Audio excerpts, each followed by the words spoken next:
Assalamualaikum, halo Sobat Andika. Sekarang kita berziarah ke kekeramatan makam Nyi Ciptarasa dan Buyut Cibuntu, Majalengka, Jabar. Menuju lokasi kedua makam keramat ini tidak mudah.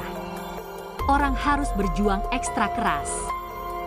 Pertama, ia harus melalui pematang sawah dan naik turun perbukitan dengan jalan berbatu sejauh kurang lebih 2 km. Anehnya, setiap hari puluhan orang datang ke kompleks pemakaman ini. Medan berat tak menyurutkan langkah-langkah para peziarah ini. Apa sesungguhnya yang mereka cari? Disebut-sebut, kekeramatan makam Nyi Ciptarasa dan Buyut Cibuntu hampir menyamai makom Gadog, Garut, sebagai patilasan Prabu Kian Santang. Konon, siapa yang datang ke tempat ini dan bermunajat kepada Allah Subhanahu wa Ta'ala, maka doanya gampang diijabah. Sehingga tidak heran bila banyak orang datang ke lokasi ini untuk memanjatkan doa.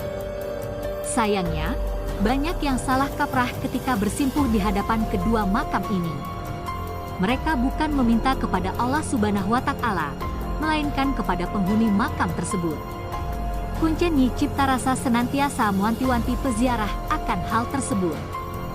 Sebab bila meminta kepada makhluk Tuhan yang sudah meninggal, maka dia telah syirik. Dan dosa berbuat syirik sangat besar. Malah bisa-bisa dia dapat mudarat. Bahkan bukan tidak mungkin permintaannya bisa berakibat fatal, tandas Kuncen. Meski tak ada yang mempromosikan tempat ini, namun kabar dari mulut ke mulut cukup ampuh menyedot animo para peziarah.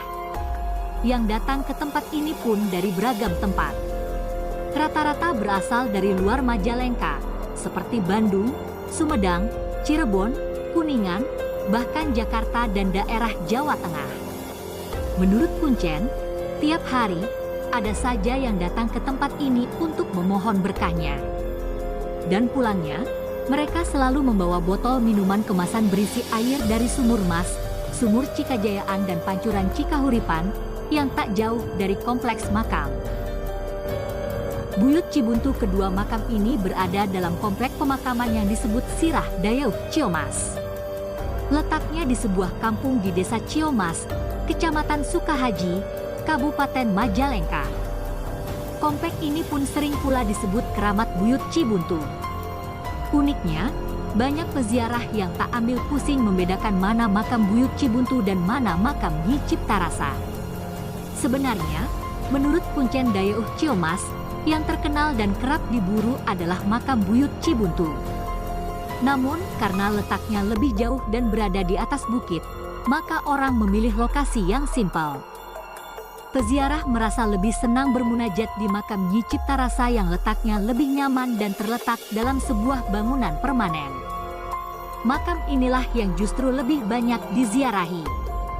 Selain itu, di dekat makam Nyi Ciptarasa terdapat 3 sumur keramat dan batu panayogian rizki. Siapa sebenarnya Buyut Cibuntu yang terkenal itu? Beliau adalah orang yang berjasa membuka areal perkampungan ketika masih berbentuk hutan belantara. Hanya saja, tak ada catatan apa hubungannya dengan Pak Cio, orang Cina yang juga membuka perkampungan Ciomas. Akan tetapi, dalam perkembangannya, dua tokoh ini memang amat disegani dan makamnya selalu ramai diziarahi. Makam Buyut Cibuntu terletak di lereng atas Bukit Cibuntu. Nama aslinya adalah Raden Brasma, yang juga kerap disebut Raden Semar. Yang bertanda ke tempat ini umumnya adalah mereka yang terjerat berbagai pelik dalam hidupnya. Semisal tengah dililit perkara hukum, sampai problem utang piutang. Namun, tidak sedikit pula yang meminta aji pengasih dan pengarisan untuk usaha.